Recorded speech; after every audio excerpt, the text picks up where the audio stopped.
Welcome back to the Gut Health Dialogues. Today we have a guest that I'm really excited to introduce, Molly Pelletier. She is a board-certified dietitian and global leader in nutrition for acid reflux, GERD, LPR, IBS, and digestive health. Molly's approach combines cutting-edge GI science with integrative modalities for the most effective nutrition therapy.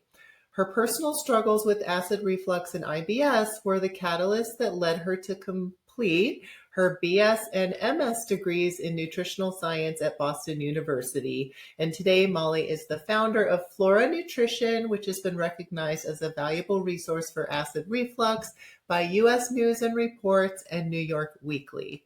Molly has also been awarded 2023's Women in GI recognition by the World Gastroenterology Organization. All right, Molly, welcome. Thank you so much for that intro. I appreciate it. I'm excited to be here. So why don't you tell us a little bit about yourself and how you got into this space of dietetics, GI health, and especially acid reflux? I was actually studying nutritional science at BU, like you mentioned, and my lifestyle was like burning the candle at both ends. Like I was just waking up super early to study, skipping meals, eating terrible. And it was like the perfect storm of chronic stress, poor lifestyle habits that I spiraled into really severe digestive issues. Like I had always struggled with digestive issues, but it was during my undergrad experience where I was very sick. I was going into the hospital, seeing loads of doctors, and really not getting the answers that I needed. It was just being thrown different medications. And no one really took the time to stop and say, what does your stress look like? What does your sleep look like? What does nutrition look like? And I really just had to take control in my own hands and really just be like, okay, what I'm doing is not working. And the irony of it is I was studying nutrition, but totally neglecting my lifestyle and nutrition habits. So I had to relearn how to take care of myself with this, workload and stress load that I was dealing with. And I started to document it on social media. And specifically, YouTube is where I started with social media, and it just grew. And there were a lot of people learning from my journey and watching what helped me so much. And I saw like how much even just people learning from my content was helping.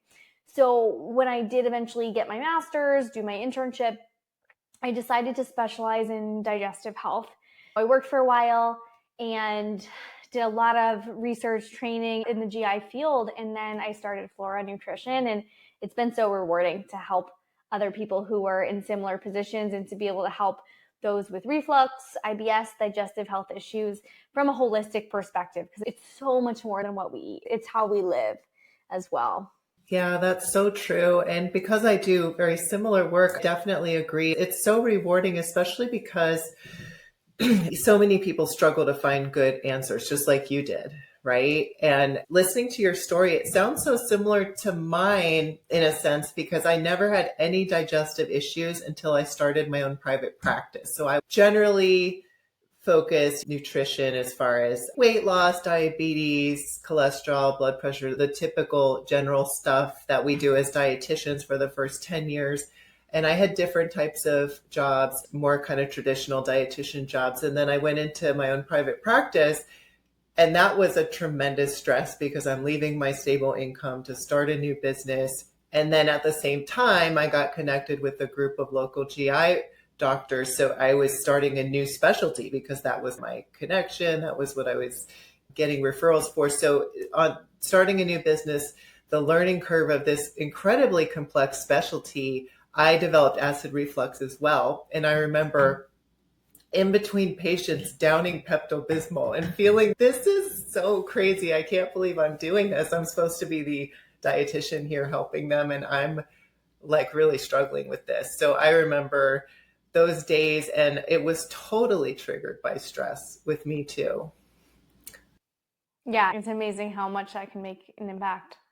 Yeah. And I know for me, I definitely was able to help my situation with diet changes, but I became very discouraged that I was having to cut out a lot of my favorite foods. So that's what got me interested in integrative and functional really getting to the root of what was going on. And honestly, it wasn't until I really figured out how to manage my stress that things really took a turn. Completely agree. That is like one of the first steps. If we are constantly living in the sympathetic nervous system, fight or flight, you could eat all the right foods. You could do all the right supplement protocols, but then your nervous system is controlling your digestion. So it's essential that we start to really get real about like, how are we managing stress? Because we're always going to have stress. Like, stuff happens, but it's how we manage it. Mm-hmm. Yeah, absolutely. So what I hear in the reflux space is people come to me, they're on the PPI, they've tried maybe the PPI, other acid reducing medications. Sometimes it helps, sometimes it doesn't. And that's where they're at. That's the end of the road medically. So, where do you take it from there when people come to you with GERD or related issues? I think it's so important to first just understand like, what is reflux and what are these PPIs doing? And a lot of doctors don't necessarily have the time to explain that. Unfortunately, our medical system doesn't give them enough time to explain these things. And so when we understand that reflux is literally just the backflow of stomach contents moving in the wrong direction, it's moving into the esophagus, sometimes proximally into the throat. We need to understand that PPIs do not stop reflux. And I'm not saying this because I'm anti-PPI. Like, I took PPIs, proton pump inhibitors, for over a year, but we have to understand that they don't stop reflux. They just reduce the acidity of the stomach. So when taken correctly, they reduce stomach acid production, which reduces the acidity of the reflux, which can be helpful for certain scenarios. If you have ulcers, if you have ulcerations in the esophagus, certain scenarios, those might be necessary, but they don't block reflux or prevent reflux from moving into the esophagus. And we have to understand that there are certain risk factors that increase the likelihood of backflow into the esophagus. There's so many, but some risk factors may be even structural. Some of us may have structural differences like a hiatal hernia or a lower esophageal sphincter issue that might make us more likely to have reflux. I'm not saying that's a lifetime sentence of reflux, but it means we need to learn how to eat to prevent reflux. If you have a hiatal hernia, if you have a lower esophageal sphincter issue, other risk factors could be being overweight. Most of our clients are underweight, so that's definitely not like the most common one I see, but it is a common one. And then also, stress impacts the way that lower esophageal sphincter, the muscle that's supposed to keep your stomach contents in the stomach, it impacts the way that functions. So that's another risk factor, as well as certain lifestyle habits, overeating, eating past fullness, going too long without eating, things like that. So I think those are some of the first things we're looking at is, do we understand the condition? Do we have the right diagnosis? And then what are the risk factors that we're seeing immediately that we need to address? Absolutely. And we know that those conversations don't happen at a standard doctor's visit just because, like you said, the system's not set up for lifestyle and root cause approaches, unfortunately. Let's talk a little bit more about stomach acid because I know people get really confused about that. How do you address that? Do you think that, I think that stress often interferes with stomach acid production. For me personally, the PPIs didn't help. I know for others, they really seem to help the symptoms. But I think even when they help, a lot of people start to feel like, okay, what's the plan here? Am I just going to be on this forever? There are side effects. So do you think that a lot of people, maybe they're not producing enough acid and that's keeping the food sitting there longer? So you'll see this all over social media and all over functional medicine. And I actually don't think it's the number one reason why people have reflux is low stomach acid. It's really this repeated phrase that reflux is caused by low stomach acid. And there's actually no data to support that in the research. Now, I do think in certain scenarios, low stomach acid may be contributing to dyspepsia or SIBO, and reflux may be a side effect of that, or slow gastric emptying. And the reflux could be a side effect of slow gastric emptying. So that's just really why it's so important that we look at the root cause and get some motility testing done, potentially some gastric emptying studies done. But I actually think that when it comes to stomach acid, sometimes that is like overemphasized in the treatment of reflux. So we actually helped hundreds of people in my practice. We really primarily specialize in reflux, and reflux could be a symptom of something larger that someone is dealing with. But I see more frequently the reflux being caused by, again, structural abnormalities, motility issues, chronic stress is a really big one, and that may be upregulating or downregulating stomach acid production. So you mentioned stress can interfere with stomach acid production. I do think that's true based on the data and based on the clients that we have seen. But there's no great test for stomach acid, right? Like we have the baking soda test, but that is not perfect and not standardized. So I think people get really hyper focused on stomach acid, where we need to focus more on the cephalic phase of digestion, like chewing very well, supporting your body's natural production of digestive juices, stress management. That's going to help motility, but that's also going to help stomach acid production. This gets overlooked all the time. Digestion doesn't begin in the stomach, it begins in the brain. Just seeing or smelling food starts the digestive cascade, preparing your body to secrete stomach acid, enzymes, and bile. But if you're eating while distracted or multitasking, your body may not even realize it's time to digest. One tip I love is creating a pre-meal pause. Just 30 seconds to breathe, look at your food, and check in. It sounds simple, but I've seen it significantly improve bloating and reflux in people who thought they needed to eliminate more foods. Sometimes it's not about what's on the plate, it's about how you enter the meal. And it's such a confusing world out there when it comes to acid supplementation too. Like I've had clients come to me who are taking apple cider vinegar, but they're on a PPI. And I'm like, this makes no sense. You're taking a PPI medication to reduce stomach acid and then taking acid supplementation. Like this doesn't add up. So I think there's so much else to focus on, more so than necessarily the stomach acid piece, even though we see that all the time. Yeah, thank you for clarifying that. It really is an area where people are really confused. And I agree that a lot of it has to do with everything you said, but also I noticed just slow stomach emptying. Also, because I see a lot of SIBO, and especially with the methane type of SIBO, where we see constipation, I so commonly see the GERD associated with that. So I think it's just when we have slow motility, the whole conveyor belt is affected, from the stomach emptying, the small intestine not being able to fully clear itself, and then large intestinal motility as well being slow, causing the constipation. Yes, constipation is another root cause of reflux. So when you have a lot of stool stuck in the intestines, it creates this like pressure imbalance where excess pressure on the stomach is going to impact the way that lower esophageal sphincter muscle functions. So that's why we see overeating, obesity, those things causing reflux, but actually it can be something as simple as constipation, just creating a lot of pressure and impacting the sphincters, but also, like you said, just preventing other parts of the GI system from clearing adequately. Constipation is a really big one. What Molly's describing here absolutely lines up with what we see in practice, especially in cases where methane overgrowth is involved.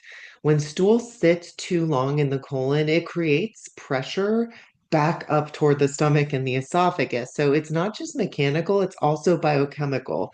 Constipation slows motility throughout the entire system, from the stomach down to the colon. And that means more fermentation, more gas, and more pressure on that lower esophageal sphincter. A lot of clients don't connect their reflux to their constipation at first because they're thinking of them as separate problems. But if you're experiencing reflux, bloating, and constipation all at once, chances are they're tied together. And that's why we always look at the full picture when we support reflux. And it often means improving lower GI function too. When it comes to diet, I find a lot of people end up on really restrictive diets when they're trying to figure out these functional GI issues. And a lot of what I focus on is helping them focus more on what foods are safe and building out their diet. Initially, though, our initial goal is to calm symptoms down. So we're looking for triggers. What are the typical acid reflux triggers, and how would you recommend approaching diet for people? It's definitely individualized. I think that's where a lot of people go wrong is they'll find like an acid reflux list that their doctor maybe gave them or an acid reflux diet book and follow a cookie cutter reflux diet. And I don't blame them because a lot of these foods can be reflux triggers for different reasons. Like tomatoes and citrus are very acidic, so they can irritate tissues that are a little bit inflamed. And then chocolate and carbonation, those can loosen the lower esophageal sphincter muscle temporarily. Things like caffeine and alcohol can also be double whammies for reflux because they can stimulate gastric acid secretions and they can also loosen that lower esophageal sphincter muscle temporarily. So there's some science behind that for sure, behind those diets.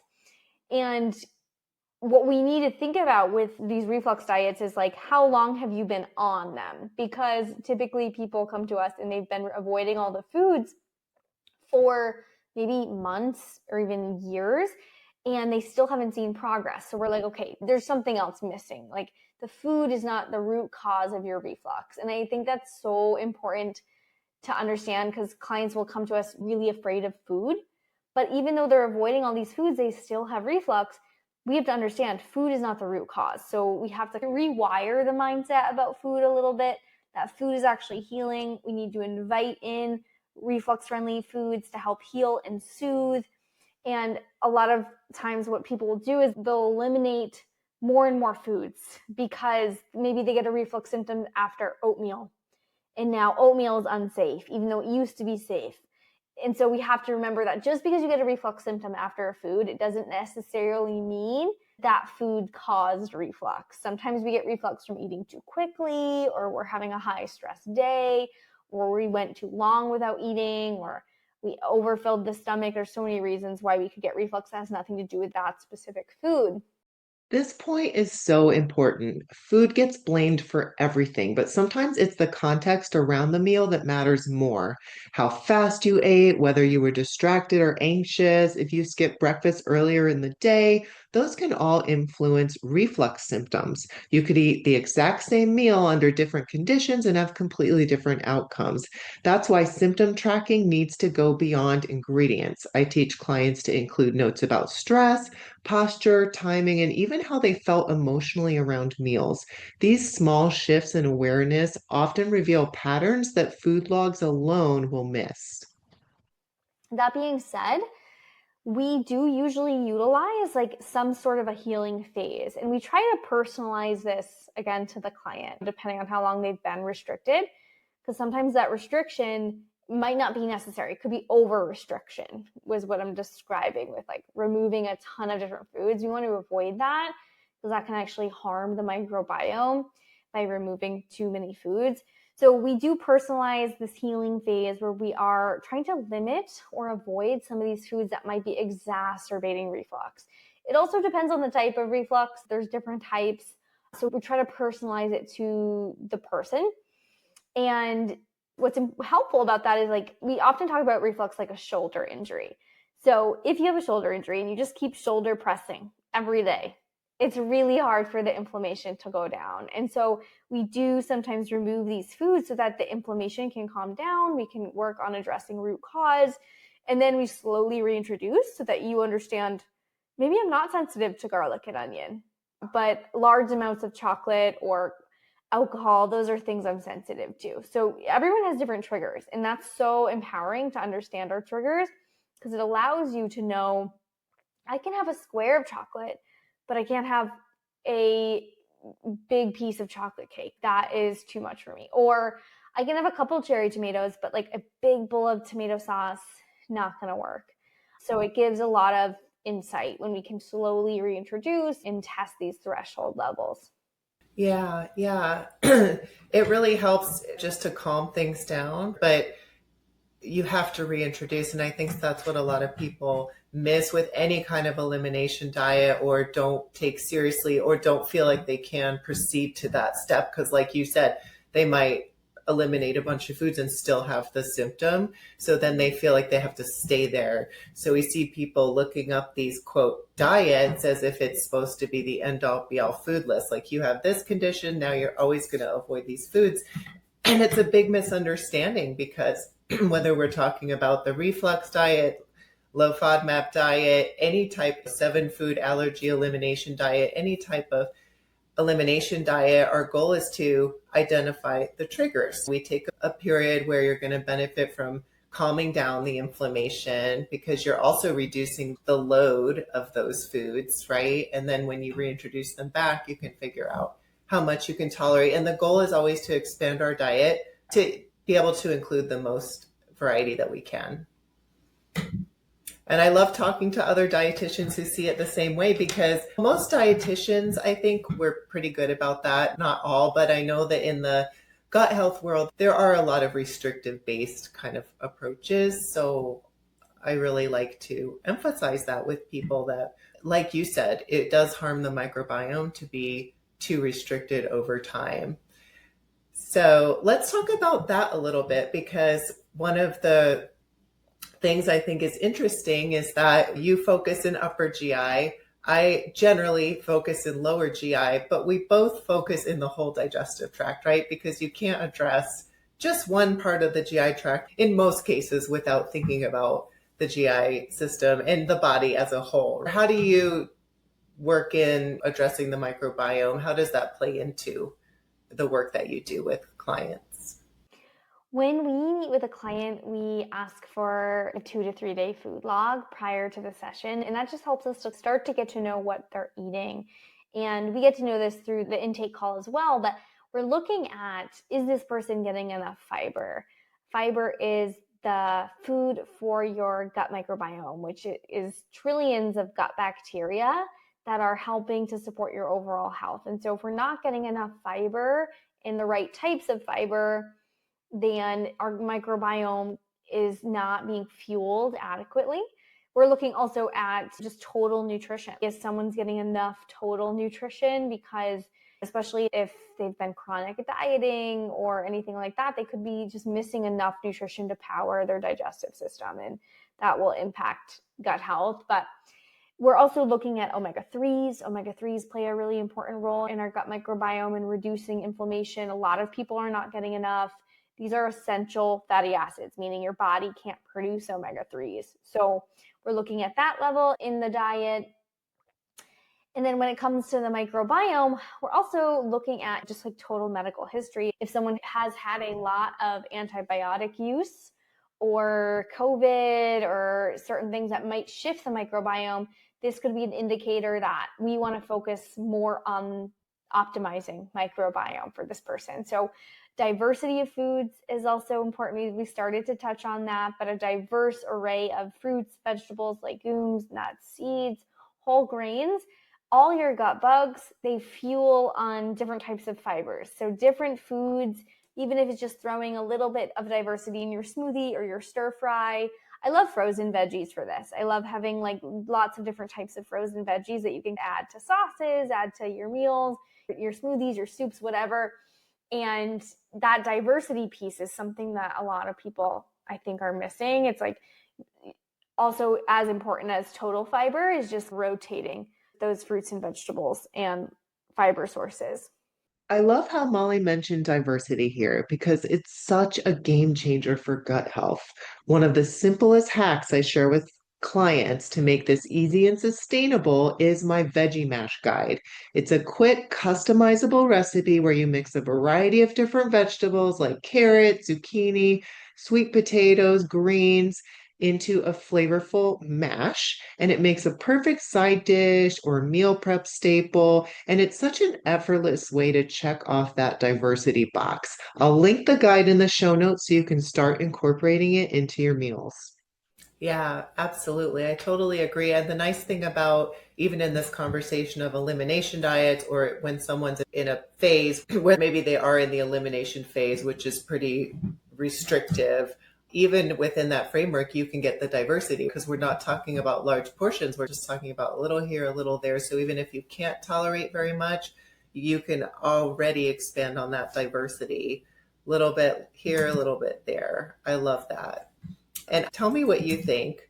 I think in the conversation about microbiome, that plant diversity and prebiotics is more important than taking a probiotic, right? Although I'm not against taking a probiotic, but if you had to choose, it's feeding that diversity of gut microbes that's going to get you further long term. I completely agree. And that's even what the research says. The research is quite mixed on probiotics. I think the jury is still out. Not that I don't use them, I do use them in certain scenarios, but we know that feeding and fueling your microbiome is key. And that's how to create this diverse, robust, healthy microbiome that helps you reduce disease risk, that can support longevity, immune health. Probiotics can be helpful in certain scenarios, but if it was me spending my money, I would want to focus more on diet. We're going to need to eat anyways. And I think what you put in your body is one of the most important ways to nourish your gut microbiome, more so than any supplement. Yeah, absolutely. And I think that's just something that a lot of people, they think probiotics, or they might think probiotic foods. And yes, to all of those, but we have to feed what we can't get in a probiotic is the diversity, because we have many more bugs in our guts than we've been able to study enough to isolate and put in a probiotic pill. So it can be helpful to get certain strains in your body. While you're taking it, you'll have those strains, but they don't necessarily stick around either. I think that's something people misunderstand too. They think they're going to load up their gut with these good bacteria and they're going to stay there. But the research is not telling us at this point that's what happens. So it's about creating an environment that feeds, almost like soiling your garden so that it can sustain itself. For sure. And when we're thinking about back to the motility issues, sometimes there's concern is it ending up in the right place? And so I just tend to be a little bit cautious with the supplementation. And what are some of the strategies that you find most useful for addressing motility? Yeah. So I like to start with some of the unsexy basics. I call these the unsexy basics because they're the things that people don't really want to talk about. They don't really want to do, but they're sometimes the most profound. And we've already hit on one, which is stress management. So if we are not using daily strategies to manage stress, whether that's taking breaks, going outside, deep breathing, a morning routine, an evening routine, boundaries with technology. If we don't have some of these things in place and our stress is level 10, your digestive system could slow way down. Or sometimes, I think we've all experienced this, is like nervous diarrhea. That can happen too to some people. So there's that gut-brain interaction that is so important. Your vagus nerve is a really big contributor and controller of your motility. I love that this came up because supporting the vagus nerve is one of the most overlooked strategies in digestive care. When the vagus nerve isn't firing properly, whether from stress, trauma, or chronic symptoms, everything downstream can slow down from stomach acid release to peristalsis. In my approach, we teach simple vagus nerve practices that become daily rituals: deep breathing before meals, humming or gargling, cold water splashes.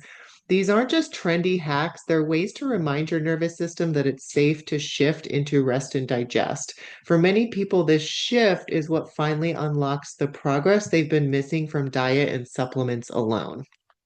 So stress is huge. And then movement. So getting more steps in. A lot of our jobs are sedentary, and walking is a wonderful motility regulator. And I think that's one of the biggest reasons people feel better on vacation. My clients are always mentioning that they feel better on vacation, and there could be a stress component to that. A lot of people like to blame the food system in the US, and I think there are flaws to the food system in the US, but I also think that we're underestimating how powerful more walking and less stress can be for your digestive system and your motility.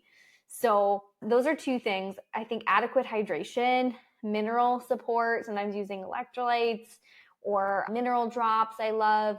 And then also we sometimes will use ginger, either in a tea form or a capsule form. I really love ginger. And abdominal massage as well, depending on the person, can be really helpful. Those are some things I might start with. Yeah, I hear that all the time is when people go on vacation that they feel better. And they're often surprised because they're eating, quote, worse, right? They're eating different things and they expect to be flared when really they feel better. Yeah, and I think it is they're less stressed. That's what I always think. But the exercise is an interesting theory as well. They're moving more, most likely. That's really interesting. I just want to add one thing here about ginger. Ginger is one of my favorite tools for digestion and motility support, especially for people dealing with nausea or slow upper GI transit. But it's not a good idea for everyone. Some people get what I call the ginger burn, that hot, raw sensation in the throat or upper stomach. It can kind of feel like pain in the stomach area. And I'm one of those people. When my symptoms were flaring, even small amounts of ginger made things worse instead of better. And this usually is not about an allergy or sensitivity to ginger. It's often a sign that your protective mucus layer is compromised. That layer helps buffer the gut lining and protect it from acid, enzymes, and spice. And the connection is that the production of that mucus depends on proper gut brain signaling. And when we're stuck in stress mode or dealing with chronic reflux, that signaling gets disrupted, and so does our ability to produce enough mucus. So if ginger causes burning for you, that doesn't mean it's off limits forever. It just means you may need to support the gut lining first. And that would be demulcent herbs, mucilaginous herbs, things like aloe vera, slippery elm, DGL, and even glutamine and zinc carnosine can help build up the strength of your gastric lining and rebuild that buffer. Once that mucosal lining is stronger, people often find that they can tolerate ginger again and actually benefit from it. And as far as gut brain strategies, I want to hear what your favorite ones are. Mine are deep breathing. I think that's like my go-to because that's what helps me the most is the deep diaphragmatic breathing. I've also done vagus nerve training. That has helped me a lot as well, I feel like. So what are your favorites? I love both of those. I think stimulating the vagus nerve with deep breathing or other modalities is huge. I also think inviting a sense of gratitude into the body is a really powerful nervous system healer. If we can do a morning gratitude journal list, or I call this the 5+1 method, which is like 5 deep breaths, so one thing you're grateful for. And I think if we can invite more gratitude in, that helps the body feel safe. And that feeling of safety is really important for our nervous system. And we're also rewiring our brain to look for the positive. I think that our brains are hardwired to look for threats and look for potential negative things that we may need to watch out for. It's just like a protective mechanism. But if we can rewire our brain to look for more positive, that also helps just reduce baseline stress and helps with nervous system resiliency. I talk a lot about stress resiliency with my clients because it's not that like we can eliminate stress for the reflux to go away or the bloating to go away, but it's like we need your nervous system to see that stressor and not go haywire. So those are a few things I like. And I think connecting with just connection, like we've lost a lot of connection, I feel, in our society today. Like I think with technology, it's almost like we're connected all the time, but also disconnected from the present moment and disconnected from ourselves because we're just constantly distracting with social media and with all the stimuli. And so connecting to yourself, whether that's with journaling or deep breathing, prayer, whatever it is, and then connecting with others. Like when you're not feeling well, a lot of people isolate themselves and because they're like, I can't go out to dinner, I can't do all these things. And that isolation is a message to your body that you're sick, because that's like biologically when you were sick you would isolate, or in history that's just how humans have been. And we don't want to do that because it sends that message to our nervous system that we're alone. And I think that connecting with friends, connecting with family, and connecting with your passions and your interests, that's another big nervous system supporting tool. Just what do you like? What lights you up? And so not forgetting that even if you're dealing with a health issue, we have to keep those things in your life. Yeah, yeah, I just love that because we're going beyond diet, we're going beyond supplements to so much more. And what people really want, when I talk to people like on their initial intake, when it gets down to it, what they really want is to feel better. They can lose track of their why, but why? What did you used to enjoy? What would you like to get back to? What have you not been able to do? And I love what you said, because I think focusing on what you love, what you want to get back to, can give you a purpose and can help pull you through to the other side, right? Because you can get so used to just being sick and staying stuck that you don't even know what your life would look like if you were better. Like, you're not moving toward anything. I love that. And the gratitude too, that's such an interesting way that you put that. Having gratitude makes you feel safe, which is what your nervous system needs. Yeah, that's awesome. I love it. All right. And you have an app called Flora, right? Can you tell us a little bit about that? Yeah, the Flora app is our app specifically designed for acid reflux. So it has a reflux relief playlist that walks you through how to start preventing and managing and healing reflux. Everything from what to eat, how to eat, when to eat. There's cooking demos on there, tons of reflux friendly recipes, as well as reflux directed hypnotherapy, which is really exciting. We just added that, which helps with the gut brain axis. We also have meditations, reflux adapted yoga, everything that really you need in your pocket, as well as a supportive community, and then Q&As with me. So the Flora app is really amazing as a tool to help heal, navigate reflux. And we do have a 7-day risk-free trial. So it's great. It's super affordable and available globally. That's awesome. Yeah, I think the more we can make these tools affordable, the better, because so many people need our help. Thank you so much. We're going to include the links to the Flora app, the links to your website in the show notes. Do you have any last words of inspiration for anyone who's listening who's really struggling with GERD or LPS? Yeah, so I think that it's really important to know that you're not alone. And no matter how long you've been struggling with reflux, it is possible to find relief and to learn how to eat better and for your symptoms. And when it comes to reflux, another really important thing to know is that like everyone has occasional reflux. So I think that people have this idea of, oh, if I still have it sometimes, then I'm not fully healed and I'm never going to be able to do the things I want to do.